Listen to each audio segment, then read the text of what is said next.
Boa tarde, gente. É um prazer estar aqui. Agradeço pelo convite. Só podia estar um pouquinho mais quentinho, mas vamos tentar. Mas estou agasalhada. Então, dentro dessa mesa tão importante, que a gente vai falar sobre um tema que poderia ser mais cotidiano, mas a gente percebe que não é, que é sobre a regionalização da dieta cardioprotetora. Então, aqui eu vou trazer alguns conceitos e um pouco da história dessa alimentação dentro da nossa rotina, tá? Profissional. Então, essa apresentação não apresenta qualquer tipo de conflito de interesse, tá? Meu currículo ele é um pouco extenso, mas eu já atuo no Instituto Dante Pazanese de Cardiologia há 17 anos, a completar agora em julho. E lá eu sou, nesse período, responsável pela terapia nutricional desses pacientes, além de outras coisinhas que eu já faço também. Tá bom? Mas com relação às doenças cardiovasculares no Brasil, né, a gente sabe que 57 milhões de brasileiros apresentam doenças cardiovasculares, né? E a própria BVMS, né, relata que existe um aumento, né, dessa prevalência de hipertensão, além dos nossos estudos mais corriqueiros que nós temos, né, de mostrar esse aumento progressivo do excesso de peso, e o próprio Vigitel de 2023 apresentar que a prevalência de excesso de peso ela se encontra em 61,4% no Brasil. Então, esses são dados importantes para a gente saber que medidas dentro de políticas públicas específicas, né, e dentro da nossa atuação profissional, precisam acontecer para que a gente tenha mudança desse quadro que a gente encontra hoje. Então, quando a gente fala em dieta cardioprotetora no mundo, né, a gente pensa diretamente em duas básicas, né, a DASH e a dieta do Mediterrâneo. Então, pensando nesse sentido, e principalmente com base dentro do que a dieta do Mediterrâneo apresenta, eu acredito que, pensando que a dieta do Mediterrâneo ela não é só uma dieta mediterrânea, ela é um estilo de vida mediterrâneo e que muitas vezes a gente sabe que não cabe à nossa realidade, né, surge o estudo do DICA-BR, que vem trazer aí um ensaio clínico randomizado com mais de 2.000 pacientes, e o envolvimento de mais de 300 profissionais em 35 centros no Brasil, com acompanhamento de pacientes por até 48 meses, né, e coleta de dados até 2017, que traz aí um mecanismo educativo, né, com base nas cores da bandeira brasileira, justamente para trazer a valorização do nosso país, além de uma facilidade de entendimento em porções de alimentos, né? E com isso surge o primeiro estudo sobre o DICA em 2016, falando sobre a dieta cardioprotetora da Bernadette. E esse estudo ele toma como base o Guia Alimentar da População Brasileira, de 2014, com o objetivo de criação de um programa de educação em saúde. Esse programa de educação de saúde, inicialmente, pensava-se na questão da prevenção, né, principalmente a questão da prevenção secundária. Porém, depois que o estudo foi finalizado, percebeu-se que ele também está propício não só para a prevenção secundária, mas também a prevenção primária, pensando hoje nos dados estatísticos que a gente tem de doenças cardiovasculares no Brasil. Mas, como público-alvo, inicialmente, a gente teria os diabéticos, os dislipidêmicos, os obesos hipertensos e aqueles pacientes com histórico de infarto agudo do miocárdio e AVC. Então, ela foi elaborada com base nos alimentos tipicamente brasileiros, né, para proteger a saúde do coração, através de uma estratégia lúdica de orientação nutricional. Então, o DICA, né, que é a nossa dieta cardioprotetora, ela divide esses alimentos por grupos, e esses grupos são divididos através de cores para facilitar o entendimento do nosso educando, do nosso paciente. Então, as cores, basicamente, são as cores da bandeira, ou seja, verde, amarelo e azul. E aí ele traz a quantidade em porções que nós podemos oferecer para o nosso paciente através de uma estratégia que ele consiga ter uma melhor percepção das porções desses alimentos. Porém, ele traz também um grupo chamado de grupo vermelho, que é aquele grupo que nós, tecnicamente, não deveríamos incentivar ou indicar o consumo, que, na verdade, são aqueles alimentos que, pelo guia, da alimentação da população brasileira, eles são os alimentos considerados como alimentos ultraprocessados. Então, aí, por final, ele traz o grupo verde, o grupo amarelo, o grupo azul, alimentos específicos, tá? No qual se divide essas porções em grandes refeições, como o almoço, o jantar, o café da manhã, e as refeições que são chamadas de pequenas refeições, como salada de frutas, castanhas, além de práticas alimentares saudáveis na indicação, tá? Então, a alimentação cardioprotetora brasileira, né, o DICA-BR, com base no Guia Alimentar da População Brasileira, ele valoriza a comida tradicional brasileira. Além disso, ele exclui a recomendação de ultraprocessados. Então, acaba seguindo a mesma linha de pesquisa. A grande diferença é que ele traz 3 eixos, né? O da gastronomia, da regionalidade, o da prescrição dietética facilitada, não só para que a gente possa fazer a prescrição, mas também para que o nosso educando consiga compreender melhor através de um processo educativo. E, além disso, essa estratégia lúdica que vai facilitar não só a orientação, mas também a adesão, que é um processo extremamente importante, né? Porque a gente quer ter um objetivo no final, que é justamente a adesão e a mudança de comportamento, que aí a gente chama de processo educativo, tá? Então, para a definição desses alimentos, a não adjeção de açúcar refinado, a baixa densidade energética das preparações, a ausência de nutrientes que aumentam o risco cardiovascular, como sódio, colesterol e gordura saturada, além da presença de nutrientes cardioprotetores, como antioxidantes e fibra alimentar, eles faziam parte da estratégia da montagem dos alimentos que estariam presentes em cada grupo alimentar, da cor verde, da cor amarela e da cor azul, em termos de proporção. E para aí foi determinado um score de limite para que se encaixasse cada alimento de forma regionalizada a cada grupo alimentar. E com isso, classificar esse alimento a qual grupo ele pertenceria. Então, quando você pega o manual que você encontra dentro da alimentação cardioprotetora, dentro do site do Ministério da Saúde, você não consegue entender, somente através da leitura desse manual, a grandiosidade desse trabalho em termos de dificuldade metodológica, né, e de criação, e a grandiosidade da intenção da produção que esse trabalho fez. E parabenizo a Bernadette e todos os outros 300 participantes de todos os centros do Brasil, e aqui a gente encontra alguns que fizeram parte desse processo. Então, essa regionalização, né, da dieta cardioprotetora, ela trouxe aí dentro dos grupos alimentares alimentos específicos para que a gente pudesse trabalhar no contexto de região dentro do Brasil. Então, desde a região norte, nordeste, centro-oeste, sul, sudeste, né, o que a gente poderia estar utilizando de alimento que fosse próximo à realidade, respeitando a antropologia da alimentação desses grupos alimentares, desses grupos de indivíduos, né, que seriam atendidos nessas regiões. Aí, com isso, eu trago um exemplo aqui em termos de regionalização, né? No caso da região norte, quando a gente fala em grupo verde, eu trago o exemplo das frutas, por exemplo, como o bacuri na região norte, o caju na região nordeste, o abacaxi na região centro-oeste, a goiaba na região sudeste, a maçã na região sul, assim como no grupo amarelo, que a gente tem aí a farinha de mandioca, por exemplo, quando a gente pensa em alimentos com carboidrato, da região norte, na região nordeste, o cuscuz nordestino, né? Na região centro-oeste, a pamonha, na região sul, o pinhão, assim como na região sudeste, o famoso pão francês, assim como no grupo azul, que a gente encontra aí de derivados proteicos dentro deste grupo.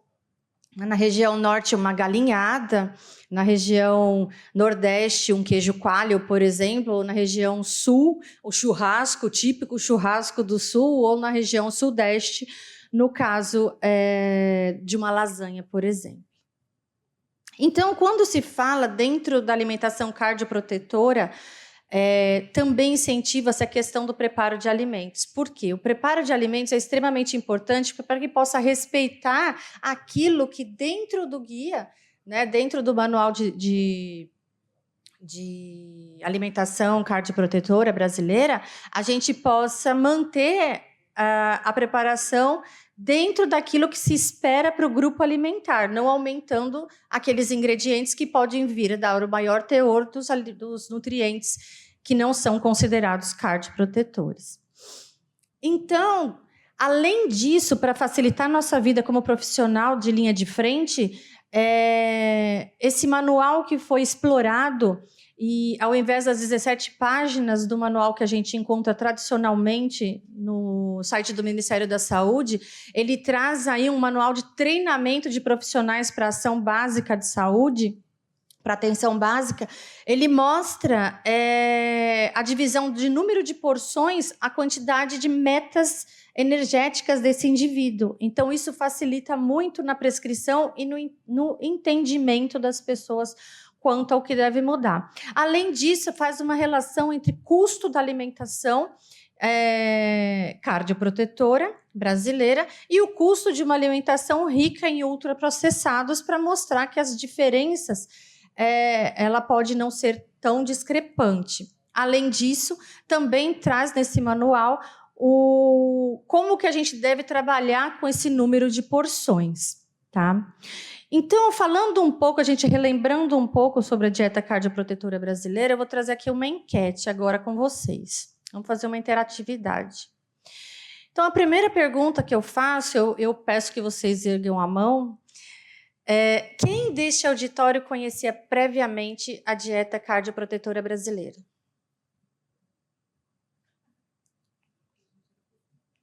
Então, obrigada. Agora eu vou fazer a segunda pergunta. Quem acredita que a dieta cardioprotetora brasileira leva a resultados positivos aos nossos pacientes? Glória a Deus. Ainda bem que todo mundo acredita. Fico muito feliz. A terceira pergunta. Quem trabalha ou já trabalhou com dieta cardioprotetora em sua rotina de trabalho? Muito bem. Essa é uma pergunta essencial. Então, vocês não estão se vendo. Mas nós que vimos vocês aqui, a gente viu que poucas mãos se levantaram. E essa é a grande questão, que quando me deram a incumbência de estar aqui, a grande dúvida e minha grande curiosidade nesse sentido era o que os estudos nacionais iriam falar sobre a questão da regionalização. E ao buscar isso em pesquisa, eu não encontrei estudos falando sobre isso. E aí penso eu, se eu não encontro estudos falando sobre isso, é porque os profissionais não fazem isso. Essa foi minha primeira hipótese. E aí eu pensei em fazer essa enquete. E agora aqui com essa enquete empírica, a resposta eu tenho aqui. Então a gente precisa conhecer mais esse instrumento, se apoderar desta possibilidade que é tão próxima da nossa realidade, né? E da realidade dos nossos pacientes também. Ao mesmo tempo, eu trago reflexões. Então, lá dentro do Dica, vocês encontram esse texto aqui, que diz que a alimentação, além do seu aspecto biológico direcionado à nutrição dos indivíduos, ele abrange também aspectos sociais, econômicos, culturais e ambientais, que precisam ser avaliados na promoção de ações que visem estimular o estilo de vida saudável, aspectos relacionados à disponibilidade, ao acesso aos alimentos saudáveis, cultura alimentar brasileira, preços de alimentos, dentre outros que impactam as escolhas alimentares individuais e devem ser analisados na abordagem profissional.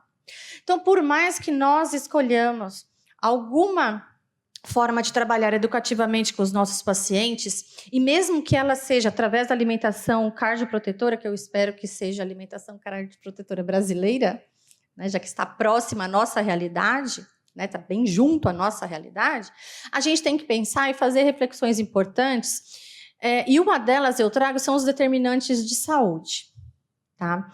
Sociais de saúde, que são conjuntos de fatores sociais, políticos, econômicos e ambientais e culturais que influenciam a ocorrência de problemas da saúde e seus fatores de risco à população.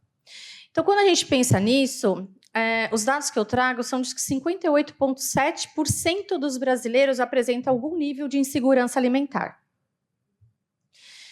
Desses, 15,5% a insegurança alimentar grave, porque a insegurança alimentar ela é caracterizada em níveis, né? Isso representa 33% de brasileiros passando fome. Vocês já imaginaram isso? 33% de pessoas num país rico que desperdiça alimentos passando fome? E aí, no curso técnico de nutrição, que eu terminei um módulo agora, a gente discutindo políticas públicas dentro da disciplina, eu questionei da esperança que alguém não respondesse que sim, que todo mundo ficasse calado, se alguém ali dentro já tinha passado fome. E aí, 3 pessoas ergueram a mão e disseram que passaram fome. E aí, a gente conversando, fazendo uma discussão em sala, surgiu a seguinte frase: mas, professora, a gente tem que consumir mais frutas, verduras e legumes. É verdade. Mas, por exemplo, minha mãe, quando tinha dinheiro e ia comprar alimento para a gente, se o melão que custa R$10 não daria para dividir para os nossos 7 irmãos e fazer eles parar a fome naquele período. Mas com R$10, minha mãe conseguia comprar 7 pacotes de bolacha recheada.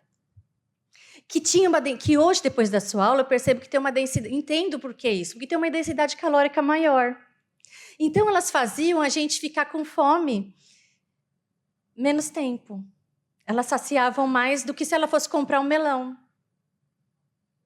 Então, essas coisas a gente não pensa, né? Então, eu trago algumas reflexões. Então, eu vou trazer mais dúvidas para vocês do que soluções. Mas eu acho que são reflexões importantes, né? Outra reflexão importante, eu trago aqui um trabalho que foi desenvolvido pelo nutricionista Gustavo Azevedo, que fez a residência em saúde cardiovascular da Dante Pazanese. E o trabalho de conclusão de residência dele falava sobre a questão de insegurança alimentar dos pacientes em cardiologia. Tá? E aí ele demonstrou, com um número de pesquisados, de 100 pesquisados, esse trabalho ainda não foi publicado, ele é o trabalho que foi concluído ano passado, então está em fase de publicação, que 57% desse grupo apresentava algum nível de insegurança alimentar. E aí vamos pensar no seguinte, como que a gente trabalha com alimentação cardioprotetora, incentivo à alimentação cardioprotetora, incentiva o consumo de frutas, verduras e legumes, num país que o preço desses alimentos é altíssimo. Quando a gente tem quase que 67% da população recebendo auxílios em políticas públicas, de 25% de um salário mínimo para, muitas vezes, atender a uma família de 7, 8, 9 pessoas dentro de uma residência. Outra reflexão que eu trago é com relação à adesão ao tratamento, porque a nossa intenção é que a adesão aconteça. Mas a adesão ela é um fenômeno multidimensional. Então, entre grupos com piores condições socioeconômicas, a probabilidade da não adesão ela é muito maior. Será que na hora da nossa orientação a gente presta atenção nisso? Ou só se preocupa com o processo educativo, que na verdade não está se preocupando, porque o processo educativo eu tenho que pensar num contexto multifacetado. E quando a gente pensa na agenda de 2030 da Organização Nacional das Nações Unidas, né, e as ODS, né, que são os Objetivos do Desenvolvimento Sustentável, o terceiro objetivo é justamente boa saúde e bem-estar. Então, quando a gente fala em sustentabilidade e educação para a saúde, dieta cardioprotetora, a gente tem que pensar nesse sentido também. Será que tudo que eu estou produzindo vai ser sustentado dentro do processo educativo? E fazendo esse questionamento com relação também às dimensões da sustentabilidade, porque elas vão muito além do que o aproveitamento total dos alimentos, do que simplesmente não saber comprar e aprender a comprar. Ela vai muito além disso, né? Mas no lixo que a gente joga, em como a gente trata a nossa água, na questão agora que nós temos do Sul, Né? Ninguém pensou num grande desastre como que chega um alimento nessa região. Os desertos alimentares que nós temos em São Paulo, um centro tão imenso em termos de alimentação. Vocês já imaginaram acontecer o que aconteceu no sul, em São Paulo, o que vai acontecer com a gente? De onde a gente vai tirar nosso alimento se ele não entra dentro do estado, dentro da nossa cidade? Então, o estudo Peer, ele traz também uma coisa extremamente importante para a gente refletir, que é a questão da grande diferença da regionalização. Né? Antes, a gente tinha uma visão de como a região urbana comia e como a região rural comia. E hoje a gente vê que não tem grande diferença, e o estudo trouxe isso. Será que a gente está atendendo corretamente as regiões que nós atendemos, né? Que nós trabalhamos? Então, essa reflexão desse artigo da Fran Demétrio, em memória, ela faleceu ano passado, uma mulher trans, professora universitária, e fala justamente sobre como entram nas encruzilhadas, né? E as encruzilhadas é justamente para as religiões de matriz africana querer dar um direcionamento quando a gente está perdido. Então, ela querendo dar esse direcionamento, ela coloca muito a questão de como nós vemos as pessoas, né? Como nós vemos a mulher trans, o homem trans, como nós vemos e tratamos dentro da saúde, né? Como nós vemos o negro, como nós vemos o pobre, como nós vemos o obeso.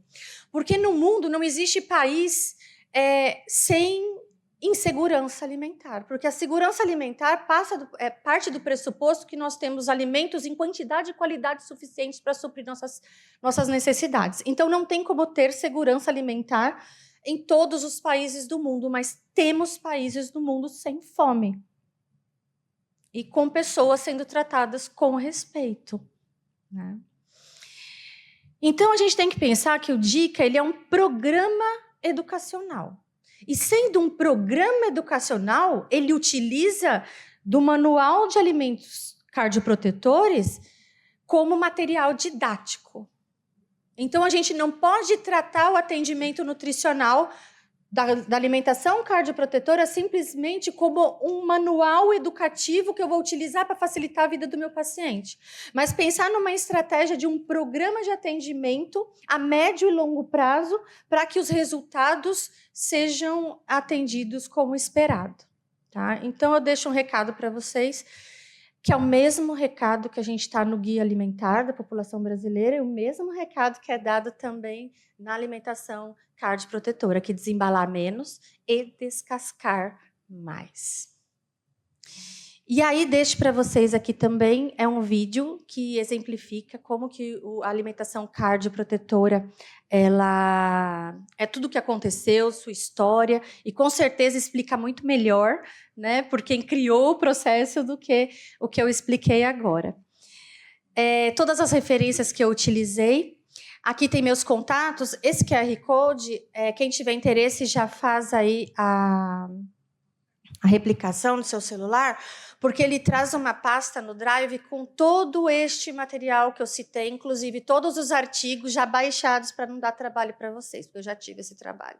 Então, na esperança de que, numa próxima vez, as mãos se ergam 100%, quando a gente falar quem trabalha com Dica BR, estou aqui facilitando a vida de vocês, porque todo o material que a gente demonstrou aqui, inclusive todos os outros artigos, estão nesse Google Drive à disposição de vocês, inclusive o PDF desta apresentação.